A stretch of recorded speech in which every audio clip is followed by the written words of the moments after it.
Morena pirida, дадото му откопа се. Ало, какво става бе, стари дядо? Да бе, иска да ошамаря някой, ама какво да ти кажете, всички помивки. 5 човека предизвиках за дебют. 5 човека. Всичките се оплашиха. Ще ги предизвикам. Не, бати Антон приключи вече с предизвикването. Седя сега тук на басейнчето, пека се на слънце, пия си газирана водичка тук грузинска, пия си виетнамско кафенци, ям си аржентинска импанада и въобще топам с топчетата и няма да се занимавам, аз ще предизвикам някакви помивки. Те ще ми се крият всичките, аз ще им правя шоуто, те ще седят мълчат. Да. Сега някой наистина голям букут ще трябва да изкочи. Някакъв така бакук на бакуците. Че аз да тръгна да го предизвикам. Да. Кой иска да се бива? Кой? Ало, какво става бе, стари дядо? Изгуби се нещо връзката, заядах на плажа. Че кажи, кой иска да се би? Стораро? Бе, човек, той е на към 60 години с внуци. Как мога да предизвикам той Стораро? Моля ти се? Не отива. Ам кой сина му? Фикито, той мене ако предизвика, веднага ще се съглася, обаче аз да го предизвикам него. Не му слушам музиката, честно казано, обаче чувал съм свестен, приятен човек, семейен. Не отива аз да го предизвикам. Ам кой? Братчето му. На този Стораро сина му, а че не той е малкото му братче. То спа кой е? Емра. То не го знам, аз съм не ме знаеш, че съм с телефон с копче, не им разбирам. Ама имам едно момче с айфи, работи за мене, ще говоря с него и ще видя дали искам да се бия с тоя. Да, искам. Емра, предизвикам тяганци. Аз съм що горе стара школа, докато Емра Стораро е представител на новото нормално. Ако не беше станал музикант, какъв щеше да си? Боксер. Но сега в Америка правят някакви ютубъри, се бият с певци. Това в България не сме го правили все още. Затова ще направим сблъсък в боксовия ринг. Що горе стара школа срещу новото нормално. Такова? 7 годишен, 6-7 годишен ходя на зала с брат ми. И... Тренира бокс от 15 години, но няма нито един бокс в матч. От 3 години баламоса хората как си бил търсил противник в боксовия ринг. А единственият, с който се е избил, е бившата си приятелка. Преди да се почувствам аз толкова зле, Емрах ми щупи носа. Ей, това е Емрах Стораро. Бие жени, а си ляга и се целува с мъже. В леглото с мен, Емил Конрад и... Емрахче.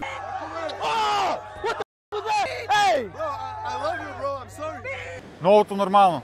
Съм много вярващ. По принцип е мюсюлманин. Аз съм мюсюлманин по принцип. Ако му е изгодно да е алхамдулиля, тогава е по принцип мюсюлманин. Когато друго му е изгодно, тогава става Ефенди Харам Харамов на практика. Такава върти опашка е Емрата, че вярва единствено в това, което му носи килипир. След като има предлагане, има cash money, say, що има cash money, life is great, you know what I'm saying? Има ли килипир?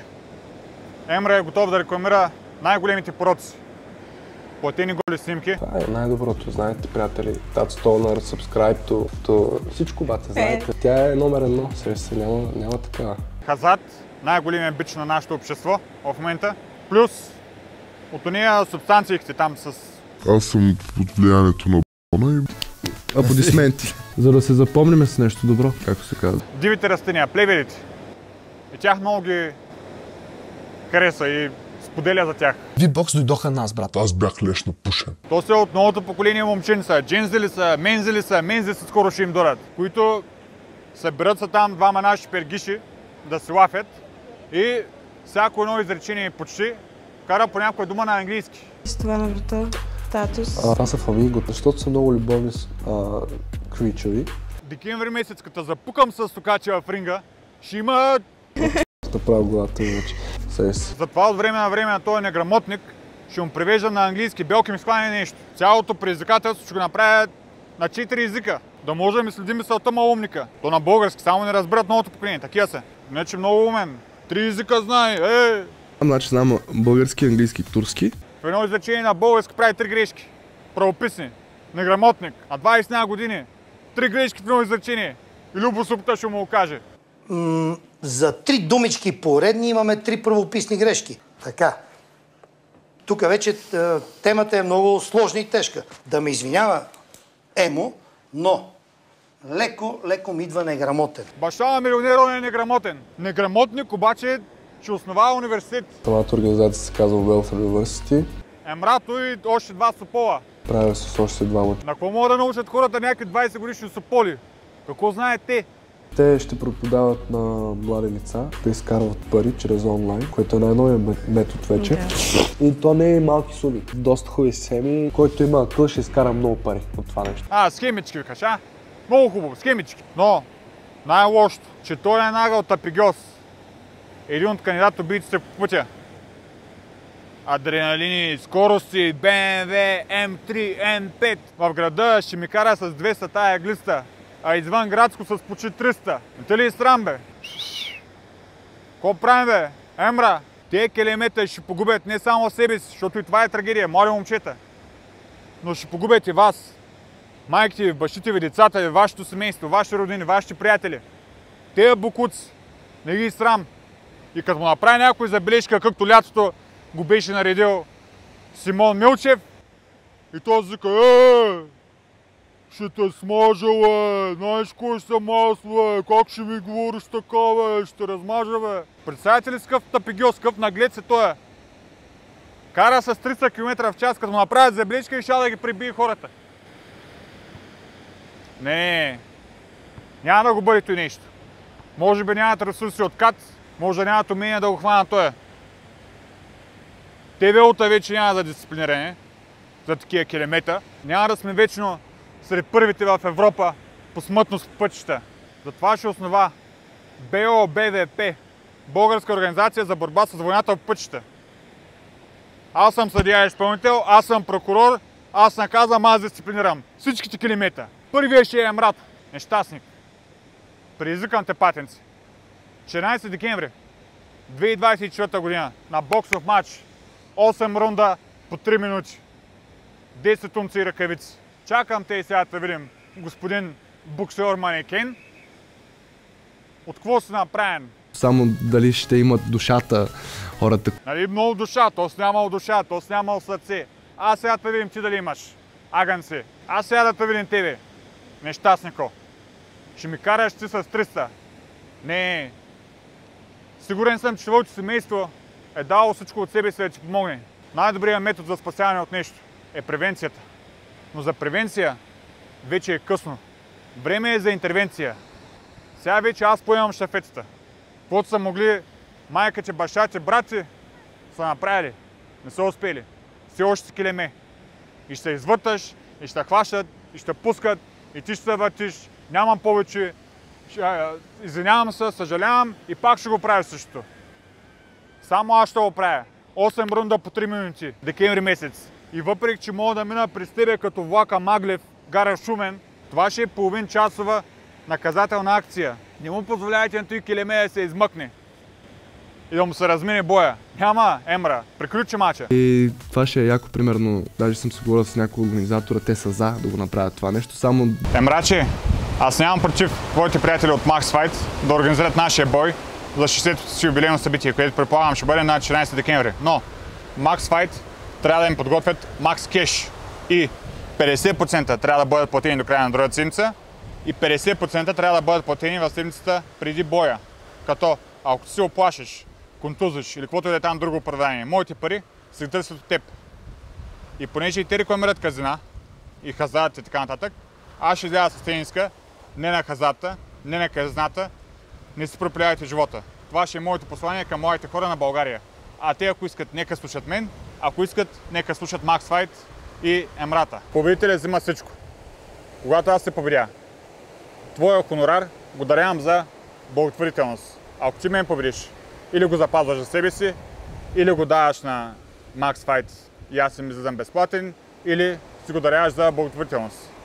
Но Max Fight трябва да платят спрямо интереса към нашия бой. Справедливо. Ако те си мислят, че ще подхвърлят някакви тръхи и аз ще им бъда благодарен, няма как да стане. В такъв случай аз ще организирам боя, датата ще бъде 21 декември или 22 декември. Локацията ще бъде Бали, Индонезия. Pay-per-view. Ако искаш без публика, 21 декември, ако искаш с публика, 22 декември. Pay-per-view ще бъде на цена един пакет салфетки. Не в чалготеката, а в магазина, което средно е около 3,50 за хубави салфетки. Но ти, понеже си фен на не на Рая Граса, ами на друг тип плейвели, треви, затова цената ще бъде 4,20, понеже това са любимите числа, предполагам. Победителя пак взима всичко. Аз като победя давам на теб да си покриеш разходите за тренировки, пътни разходи, хотели и така нататък. Аз се покривам своите пътни разходи и тренировъчни разходи и всичко останало дарявам за благотворителност. Ако пък случайно ти победиш, аз взимам 0 стотинки, ти взимаш всичко. Ако искаш, го пазиш за себе си, ако искаш, го даряваш. Твой избор. Няма те задължавам. Нека хората да кажат, ако мислят, че това е справедливо или не.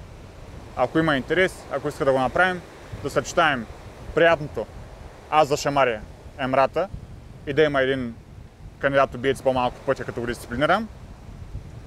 Защото това ще бъде наказателна акция с дисциплиниращо възпитателен характер. 30-минутна. И ще видите един променен, един нов Емра. От момченце ще стане мъж. И съчетаваме приятното с полезното. Благотворителност, помагаме на някой човек, на някаква кауза. Какво мислите? Правим ли го или не? Емра, кажи и ти. Искаш ли да помогнеш на някой човек? Искаш ли да помогнеш за някаква кауза? Искаш ли да станеш най-накрая мъж? Или искаш да останеш едно малко момченце? Избери си и ти. Сега аз не съм чувал за този човек, не го познавам.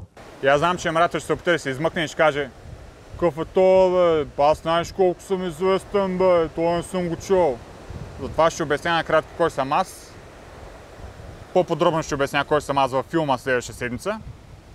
Но понеже български много не разбираш, кажи на какъв език искаш. На немски, френски. Примерно би ми било интересно да науча испански. Супер, на испански тогава. Хем да се понаучиш малко.